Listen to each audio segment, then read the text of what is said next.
Hoje, no Um de Cada Vez, está um jovem que jogou futebol, mas rapidamente se apercebeu que o seu talento estava em construir a tática para o jogo, o que o levou até à Índia. Mas resolveu parar para fazer outras coisas. É comentador na Sport TV, escreveu um livro chamado Convocatória, apoiou ativamente Carlos Moedas na sua candidatura à Câmara de Lisboa, está a tirar uma licenciatura em Artes e Humanidades e a pergunta é: será que o dia do Francisco Guimarães tem 53 horas?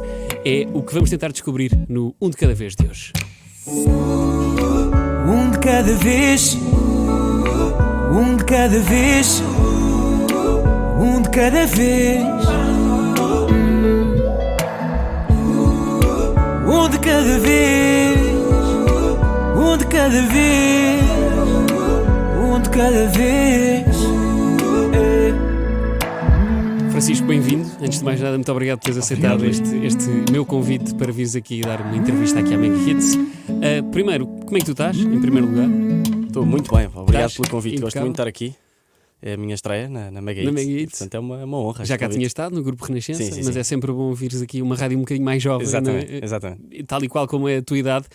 E eu queria começar esta conversa pelo início da tua vida, que é como é que tu entras no mundo do futebol?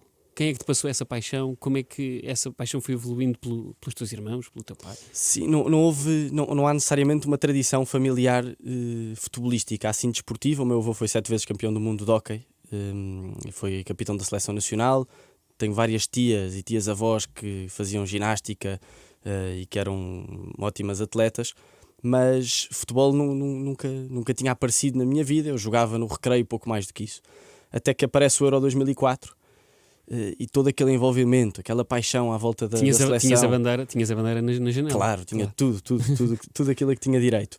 E o entusiasmo, a seleção a jogar bem, com grandes jogadores, o aparecimento de jogadores como o Cristiano Ronaldo, mas ao mesmo tempo a permanência de estrelas como o Figo, o Rui Costa, Deco, enfim, uma quantidade enorme de gente que me fez mais a personalidade do Scolari também. Ou seja, tudo aquilo era um ambiente Todas perfeito. as conferências de imprensa do Scolari, que tudo já eram aquilo era uma cena. festa.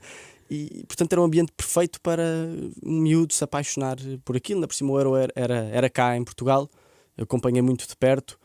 Comecei logo a fazer... Foi um jogo... Eu não vi o primeiro jogo, foi Portugal-Grécia. Exatamente. Vi o segundo, que me obrigaram a ver. Eu não estava a ligar Mas nenhuma. chegaste a ir ao estádio ou foi ligado na sala? Não, li, foi na sala com família e amigos. Obrigaram-me a ver o jogo e eu no dia a seguir já tinha as cadernetas todas. Nesse verão já estava inscrito no Belenenses para começar a jogar futebol. Já sabia de cor os pesos, a altura, os clubes, sabia as informações todas de cada um dos jogadores, de cada uma das equipas. E portanto aí começou uma grande paixão e comecei a jogar e joguei durante 7 anos. E depois, ou seja, tu vais de Belenenses como jogador, certo? Sim. E depois passas logo para o CIF, não? Depois vou para o CIF, portanto a carreira, como se vê, sempre a cair. E no CIF é que eu percebo que começo-me a apaixonar muito pelos bastidores do jogo, mas continuava a querer ser jogador. Mas a certa altura não há nada melhor do que a própria realidade, do que as próprias circunstâncias da vida te dizerem: isto não é para ti. Não é para ti. E foi mesmo isso, percebi que não tinha jeito suficiente. Houve um ano que nós no CIF até fomos campeões distritais, mas eu joguei 3 jogos. Estive a ver as estatísticas há pouco tempo, é uma vergonha. Fingi Mas marcaste lesões. algum? Nada. Mas olha, eu e ia 3 jogos não são 3 jogos completos, são minutos. Entrei. Entrei. Mas eu Fingi lesões, dava muito a mal com o meu treinador, mas depois as coisas... Mas eu ia pegar Força. nessa parte que tu disseste do fingir as lesões, porque hoje em dia hoje em dia diz-se muito que os jogadores boicotam determinado treinador para o levarem ao despedimento, e essa estratégia de fingir as lesões era a tua estratégia para levar o treinador ao despedimento? De tudo, era mesmo falta de gosto de estar ali, não me sentia bem. Eu nunca tive muita confiança em mim, a jogar. Apesar de parecer que sou um bocadinho altivo a falar às vezes e achar que tenho razão em tudo, e acho que tenho razão em tudo, mas depois vejo que não tenho. No futebol eu tinha medo de falhar. Eu já contei isto uma vez, mas acho que demonstra mesmo aquilo que eu era. Nós tínhamos um jogo que era uma espécie de jogo de cruzamentos, em que havia duplas de avançados e havia uma zona de cruzamento, ou seja, se a bola ia ao primeiro poste, nós já sabíamos que a bola ia ser trabalhada ao primeiro poste, enfim. Portanto, eram jogadas planeadas e, portanto, a dupla de avançados já sabia onde é que a bola ia cair. E portanto, se eu via que a bola ia cair ao primeiro posto, eu combinava com o meu colega, com a pessoa que fazia par comigo, eu ir ao segundo. Era coisa deste género para não tocar na bola, para não levar um berro do meu treinador. Mas isso foram tudo aprendizagens, e isso de fingir lesões, etc. São coisas de que me arrependo, como é evidente. Mas foram essenciais para o meu crescimento. Ou seja, tu fingias lesões que é para não treinar ou para não ir a jogo sequer, para ele nem sequer te convocar? Para não treinar e depois, por consequência, não ia a jogo. E bem, mas dizia, não treinas, não jogas. Mas era de que género? Era tipo, olha, hoje tenho aqui um entorce no tornozelo. Entorces, tudo. Eu fiquei a conhecer a anatomia toda do corpo humano nessa época. Mas a equipa técnica não ia lá e perguntava, Francisco, temos de ver isso e tal. Tu não é possível. Eu acho que a certa altura desistiram de mim. E bem, eu deixava de ir aos treinos. Estás a ver, a pessoa menos profissional que tu conheces era eu nesse ano. Só que curiosamente foi esse mesmo treinador. Eu quando comecei a gostar mais dos bastidores do jogo, e quando comecei a perceber que se calhar não ia ser mesmo jogador, comecei a demonstrar esse interesse aos meus treinadores e portanto fazia muitas perguntas. A tua carreira enquanto jogador acaba com que idade? Acaba com 15. Acaba com 15 anos. Acabou cedo. mas pedia muitos livros, muitos conselhos, livros para ler, conferências para ir, e portanto eles perceberam que eu tinha ali qualquer coisa, tinha uma pergunta, uma curiosidade acerca do jogo, que ia muito para além da minha falta de profissionalismo nessa época, e portanto foi esse mesmo treinador que depois me convida para ir com ele como treinador adjunto para a Linda Velha. E tu vais para o Linda Velha como treinador adjunto com que idade? Aí? 15 com anos 15, também? Sim, com 15. E depois vais com ele também para Estoril, Estoril, 1º de dezembro? Não, eu depois nem cheguei a ser adjunto dele no Linda Velha, fiquei de outro treinador que tive uma sorte enorme porque me deu imensa liberdade, dei muito bem com ele, foi uma espécie de primeiro mestre, a primeira pessoa que me ensinou e que me dava liberdade para cometer erros, mas para assumir responsabilidades. Mas o Linda Velha era séniores? Não, era sub-15, portanto eu tinha a mesma idade dos jogadores nessa altura. Depois é que eu vou para o Estoril Praia.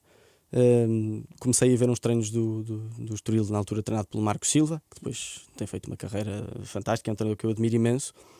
Comecei a ver uns treinos, as pessoas lá do Estoril começaram a achar alguma graça, o diretor desportivo, que era o Mário Branco, também tem uma carreira muito interessante, começou a achar graça ver ali um miúdo de 15 anos a tentar aprender mais e mais e mais, e no fim dessa época convidaram-me para ser adjunto dos sub-19, e depois eu no Estoril fui adjunto dos sub-19, fui adjunto dos sub-23, fiz algumas análises de adversário para a equipa do Marco Silva, treinei como principal os sub-11, enfim, fiz quase todos os escalões como adjunto e como principal. E aí já tinhas 16 anos para aí? Aí foi dos 16 aos 19. Mas tu aí não precisas ter curso de treinador?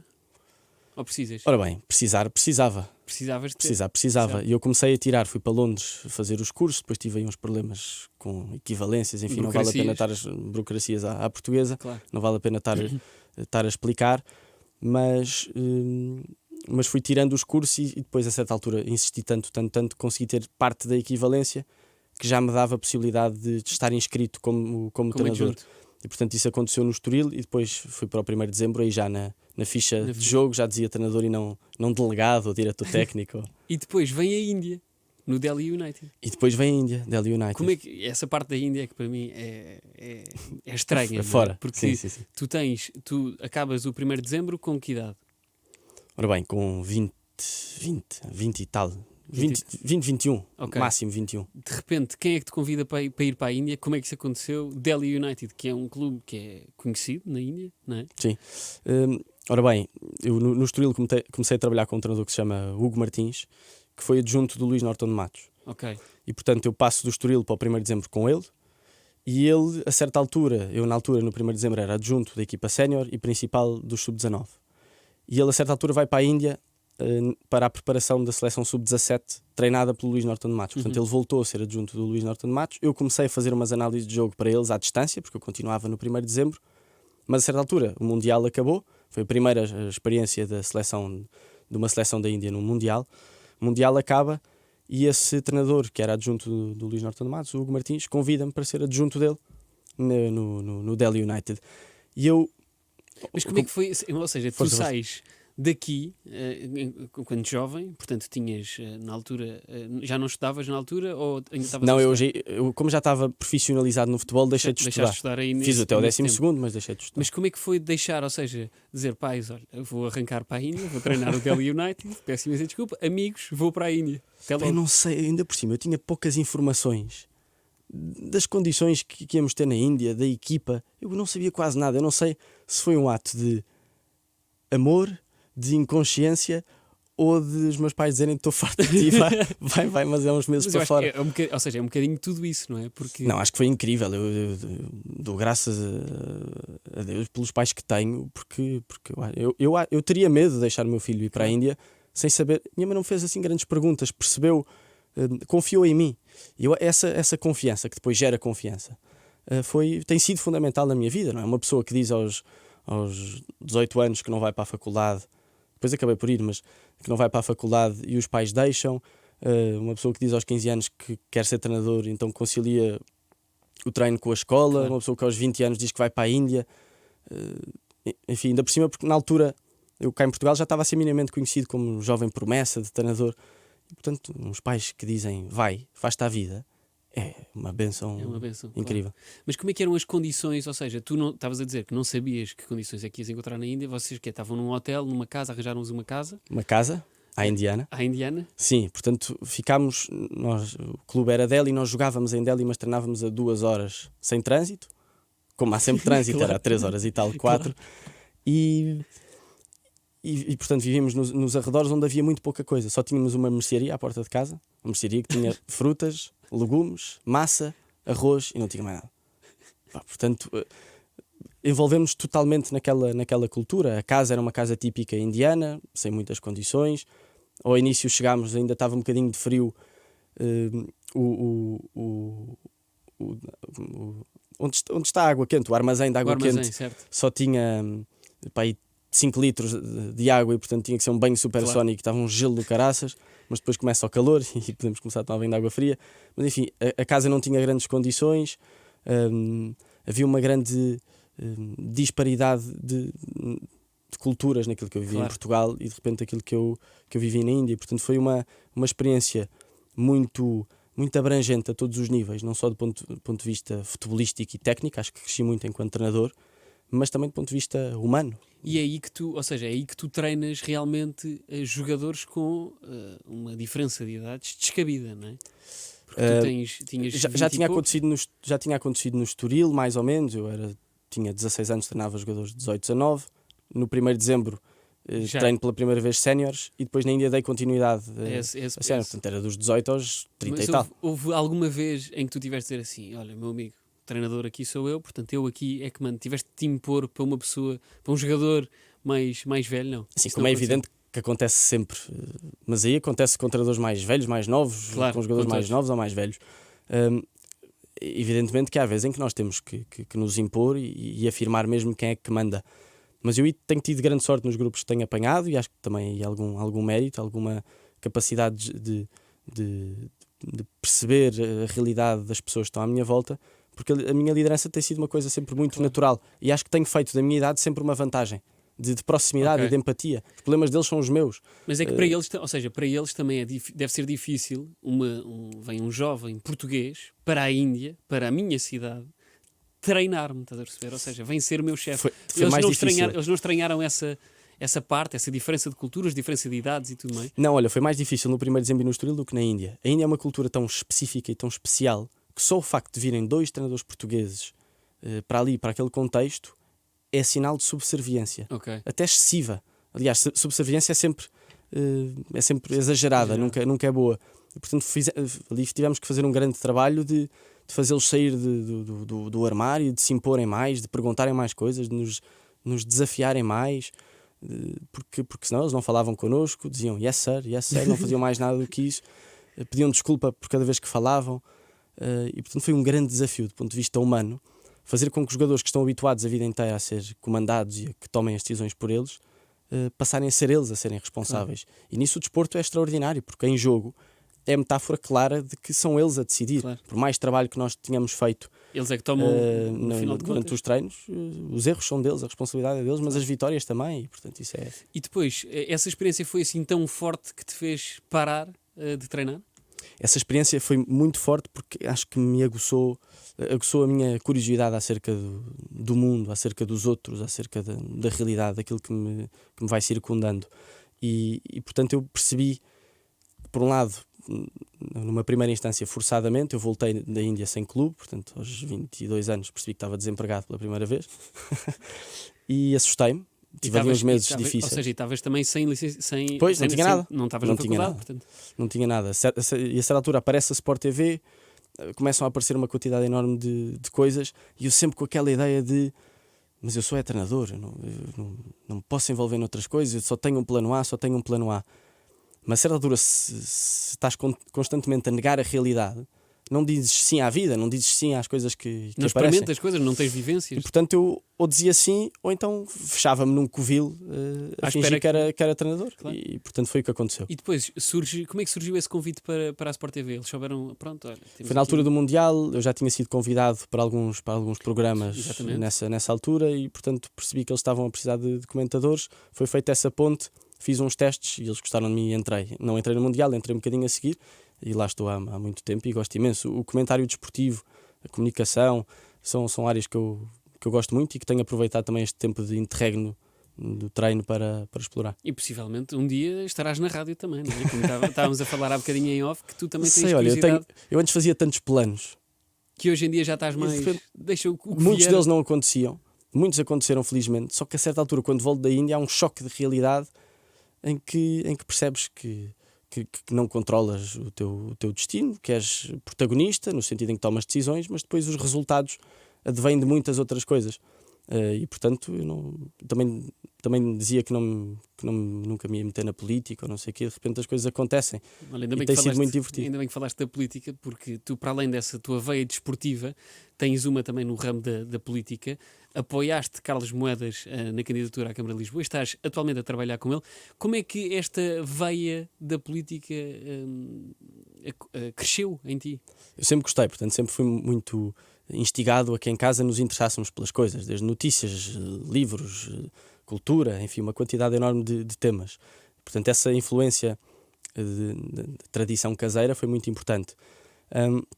Mas depois há uma altura em que começas tu a interessar-te pelas coisas por ti. Sozinho, claro. E eu sempre gostei, enfim, notícias, comentários políticos, sempre me informei, mas pensei, política não é para mim. Porque depois também tinhas aquela coisa de eu quero ser treinador também. E sim, exatamente. E a certa altura eu conheci o Carlos Moedas num projeto que apresentámos, que era os 100 oportunidades, do qual eu fazia parte, que no fundo para dar protagonismo, para dar espaço aos jovens, para ter mais intervenção no espaço público. E o Carlos Moedas era o nosso padrinho. Ele na altura não estava longe de se candidatar à presidência da Câmara, mas era o padrinho sénior do projeto. Portanto, aí tive um primeiro contacto com ele, continuámos a falar, depois entrevistei-o para o meu livro, também longe de saber que ele se ia candidatar, e ele próprio longe de saber que se ia candidatar. E há um dia em que eu vejo o Carlos Moedas é candidato à presidência de Câmara, e eu só lhe mandei uma mensagem a dizer: Carlos, conte comigo para o que for preciso. E achava que ia entregar flyers. A sério, mas estava mesmo disposto a isso, para ir limpar o chão da sede de campanha se fosse preciso. Eu tinha uma necessidade enorme de intervir, ainda por cima porque a minha geração, e vejo os meus amigos, muitos deles desinteressados da política, muitos deles nem sequer votam, muitos deles votam, mas não sabem em quem, não sabem em que é que estão a votar. Claro, não leem. E pensei, aqui está uma oportunidade única de eu fazer alguma coisa. Por mais dificuldade que eu tenha, por mais risco que esta decisão acarreta, se calhar acaba por condicionar um bocadinho, um bocadão a minha vida de treinador, pelo menos nos próximos tempos, mas é um dever moral, é um dever de consciência intervir politicamente, seja em que área for. Ainda por cima, quanto mais quando existe uma pessoa que tu admiras. Portanto, aí também tem sido sempre mote para as minhas decisões, admirar a pessoa que está do lado de lá e perceber quem é que trabalha. E que podes aprender também. Sim. Aí tem sido um fator fundamental. A nossa geração ainda tenta afastar muito a política com os pés da vida deles o máximo tempo que conseguirem? Sim, eu acho que por um lado por culpa própria, por outro lado acho que por culpa também da geração. De políticos e daquilo que temos visto. Há uma descrença enorme nos políticos no geral e depois há uma generalização que acaba por ser precipitada de dizer são todos iguais, são todos corruptos. Há muitos corruptos, mas também há muitos treinadores corruptos, há muitos empresários corruptos. Enfim, se vamos por aí, podemos fazer generalização para todas as áreas. A política é uma área onde se calhar há mais poder e, portanto, é um meio mais pantanoso. Mas mas a natureza humana é a mesma. Claro. E é o mesmo numa sociedade de advogados ou na política. E, portanto, eu acreditava mesmo naquela pessoa e continuo a acreditar muito agora no presidente Carlos Moedas. E portanto, disse, estou disponível. E depois ele convidou-me para ser mandatário da campanha dele. Olha, e entre a política e o futebol, tu veste com mais futuro a ser treinador ou um dia, se calhar, temos um primeiro-ministro, Francisco Guimarães? Eu vejo-me com mais futuro no mundo do desporto, seja em que funções for. Não me estou a ver como dirigente desportivo, não me vejo como empresário, vejo-me a treinar como treinador até ao fim da minha vida, mas não sei em que moldes, em moldes part-time, em modo profissional. Como é evidente, gostava de ser treinador de topo. Mas como disse, a minha vida tem dado tantas voltas, eu tenho gostado tanto dessas voltas que a vida tem dado, que quero continuar a fazê-lo. Claro que depois tu tens de conhecer especificamente a tua área e ter um conhecimento técnico e profundo e especializado. Mas uma coisa não impede a outra e, portanto, não faço ideia qual é o meu futuro. Mas não vejo o meu futuro na política como político profissional. Isso, longe disso. Tenho sido livre o suficiente para dizer que não ao treino desportivo, para dizer que não a ser treinador. Também sou livre o suficiente para dizer que não quero ser político profissional. Tu tens muita vontade de intervir em muitas áreas, mas tu achas que a política e o desporto, vais conseguir conciliar as duas ao longo da tua vida? Ou seja, sendo tu comentador desportivo e agora com uma voz ativa na política, achas que dá para conciliar ou achas que vais sofrer cada vez mais ao longo dos tempos um julgamento ainda maior por parte das pessoas? Estou sempre aberto a esse julgamento, claro. Sempre preparado para isso. Mas eu acho que desde que saiba separar bem as duas coisas e desde que consiga não ultrapassar aquela linha que muitas vezes é muito ténue entre a excessiva promiscuidade que existe entre o futebol e a política, há uma coisa que eu tenho a certeza que nunca vou fazer. É se eu algum dia tiver um cargo público relevante, nunca farei parte de comissões de honra de clubes de futebol. Por exemplo, isso é uma coisa que eu tenho muito bem definida. Ainda agora sou comentador na Sport TV e continuo, mas maioritariamente agora em jogos internacionais, exatamente para poder separar as duas coisas, mesmo que não haja conflito de interesses, e não há, é preciso separar bem as duas coisas, e isso tem que estar muito bem definido. E acho que a nossa geração, se queixa constantemente que os políticos são irresponsáveis, corruptos, se deixam levar demasiado pelo poder, nós também temos que saber marcar a diferença. E marcar a diferença é, mesmo que não haja conflitos de interesses, proteger tanto a entidade pública para a qual tu trabalhas, como a entidade privada para a qual tu trabalhas, como também a tua própria pessoa. Olha, tu já eras cronista, não é? Portanto, já sabes escrever há algum tempo e agora optaste por escrever um livro que se chama Convocatória. E a primeira frase da sinopse diz o seguinte: Convocatória é um livro que rompe as barreiras da norma. O que é que isto, na prática, quer dizer?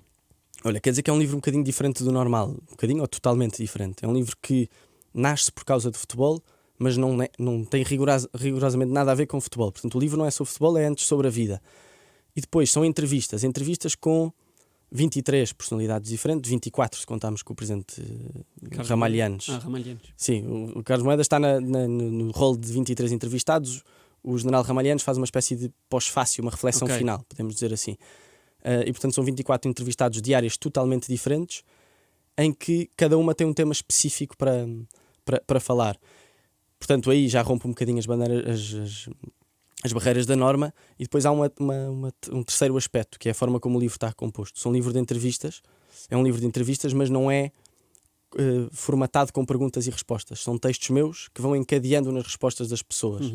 A resposta das pessoas está em itálico, os meus textos estão em letra normal e as coisas vão encadeando umas nas outras, fazendo capítulos. Cada conversa é um capítulo, cada tema é um capítulo, que vai desde a morte, a beleza, a superação, ao trabalho em equipa, ao sentido do humor, porque são esses os temas que nós podemos ver diante de um jogo de futebol. É possível eu estar a olhar para um jogo de futebol e ver tudo aquilo que acontece no coração do ser humano. Da beleza à morte, ao trabalho em equipa, ao sentido do humor, a todos os temas que interessam a toda a gente. E portanto eu parti do jogo, mas depois não falo sobre o jogo. Falo sobre aquilo que o jogo me dá. E aquilo que o jogo me dá é a vida em si. Bom, pá, agora fiquei impressionado. Olha, e como é que foi essa escolha dos entrevistados? Como é que tu optaste por fazer isso? São personalidades que tu já admiras? Sim. Eu fiz uma lista de 40 pessoas que eu admirava profissionalmente e pessoalmente. E 40 pessoas já com o tema escolhido.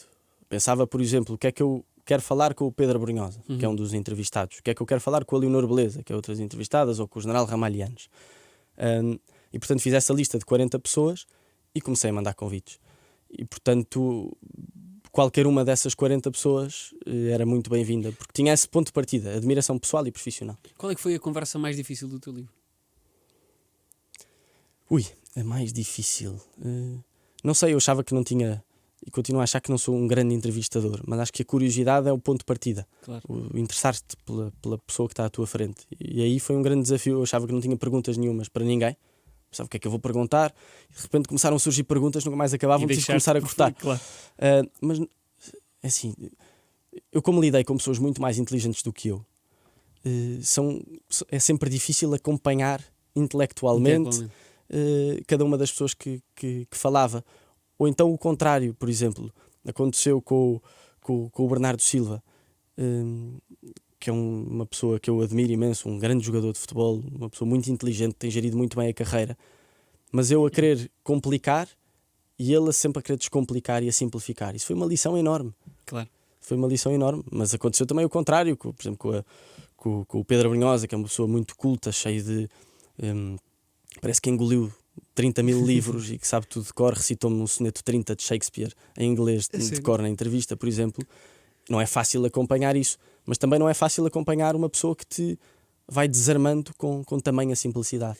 E achas que a conversa com, por exemplo, o General Ramalhianes, achas que, ou seja, porque já é uma pessoa que tem muita vivência, não é? Tu tiveste de te preparar de maneira, sentiste que ali estava realmente a pessoa mais importante para Portugal no teu livro? Sim, eu acho que sim, pelo menos com mais relevância num período muito importante da história de Portugal, a mais experiente, e foi mesmo sugestão dele fazer uma reflexão final. Portanto, ele não faz parte do rol de 23, faz uma reflexão final. No fundo, ele responde ao que ficou por responder. Okay. Eu fiz 4 grandes perguntas mais gerais.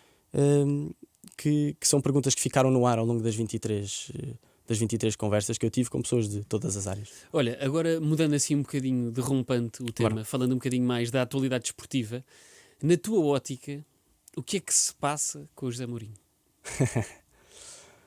Ora bem, acho que é muito... Nós temos feito disso um bicho de sete cabeças, mas eu acho que não é.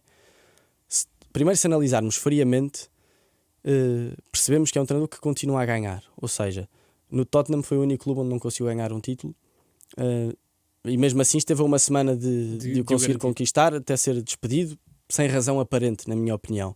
E portanto, mesmo no Manchester United, se calhar foi o melhor treinador que passou no Manchester United desde o Alex Ferguson, que eles têm tido uma enorme dificuldade. Certo. Ele conseguiu um segundo lugar, conseguiu ganhar competições, conseguiu ganhar a Liga Europa ao fim de não sei quantos anos.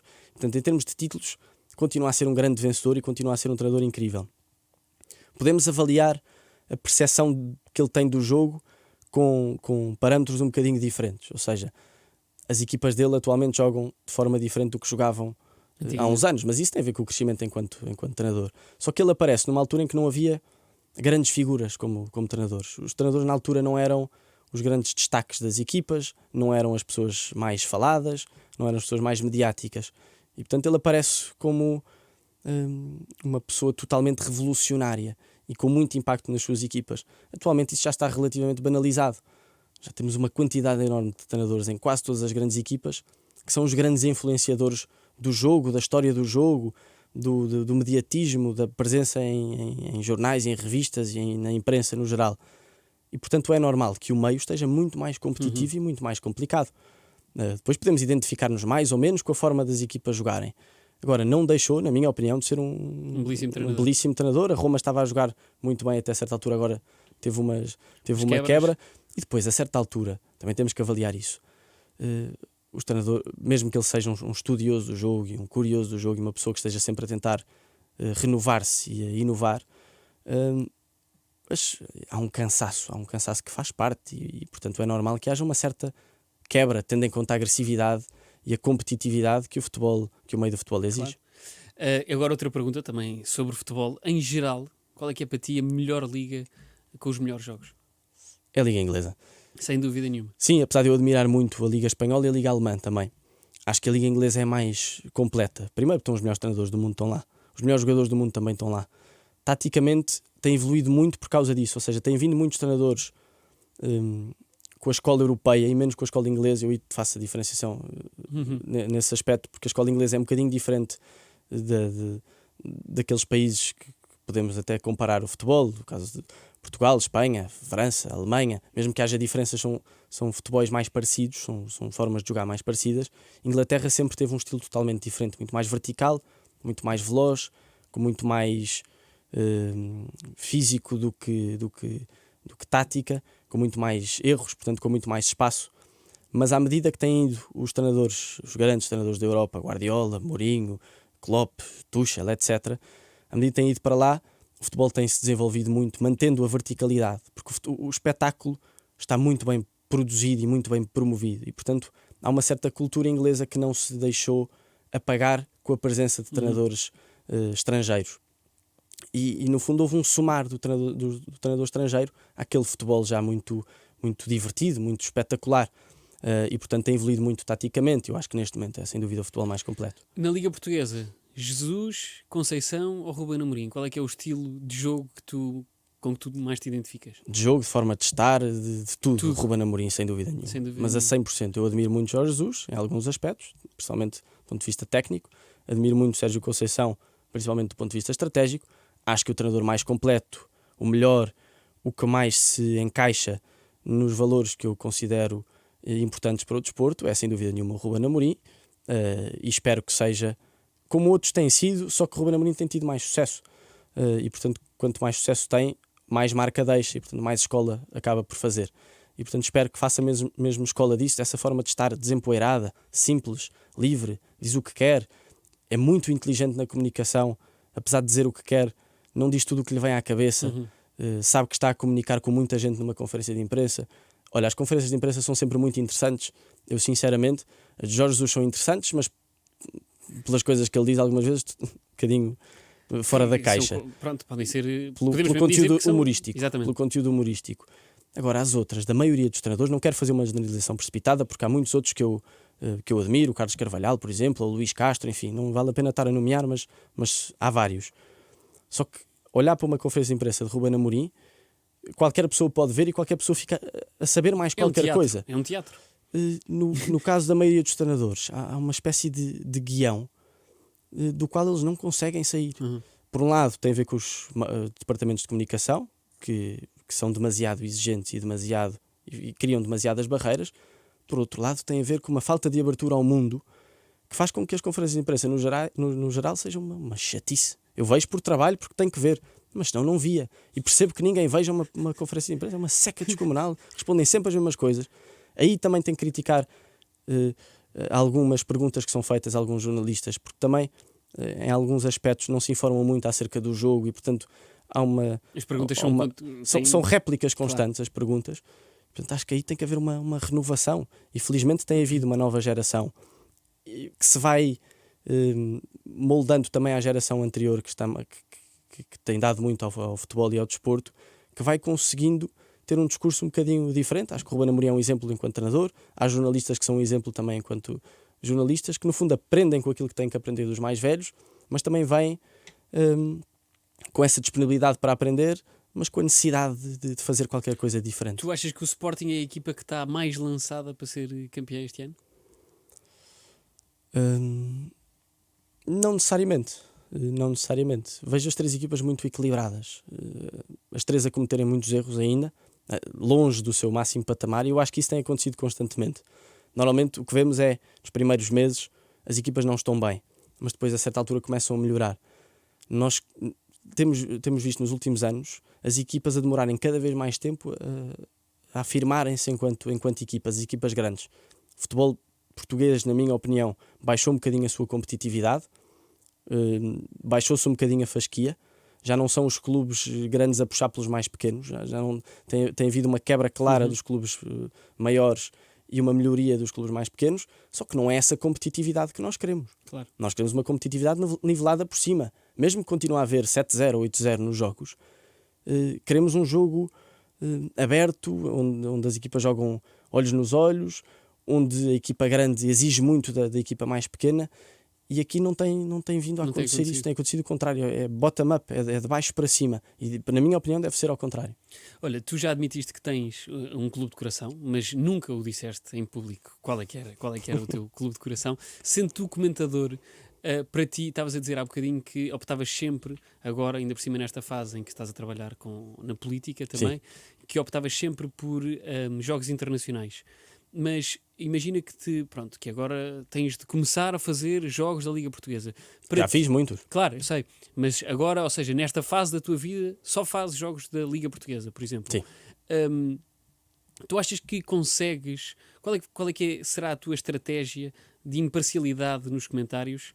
Ou como é que tu, mesmo antes de trabalhares na política, conseguiste criar essa imparcialidade mesmo não estando... como adepto e estando como comentador? Olha, para mim esse é um mito, confesso que me irrita bastante, o da imparcialidade. Acho que ninguém é imparcial. Ninguém.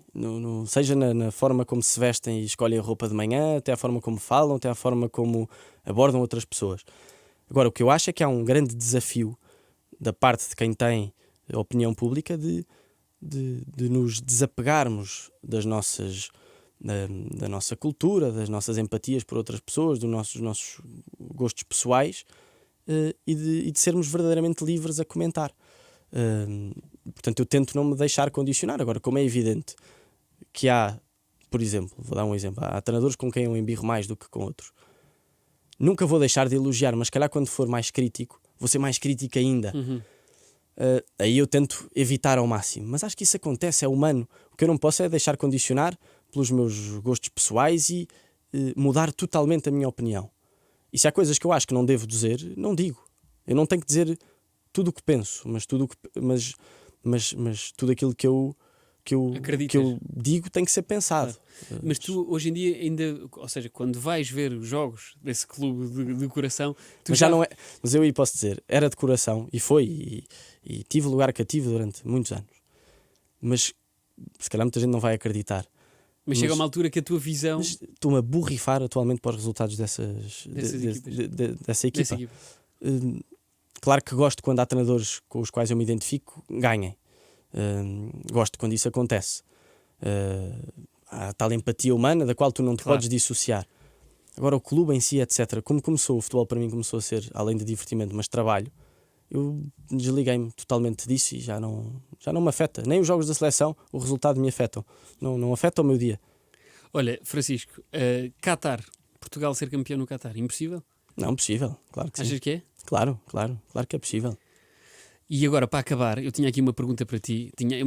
É um desafio, no fundo, que é, tu estás muito habituado a ver jogos de futebol e tudo mais, Liga Portuguesa também, e eu ia-te pedir, isto com base no teu livro, que se chama Convocatória, que fizéssemos aqui em conjunto uma convocatória de jogadores da Liga Portuguesa. Imagina que tu tens todo o dinheiro do mundo, mas só podes contratar jogadores da Liga Portuguesa para formarmos uma equipa.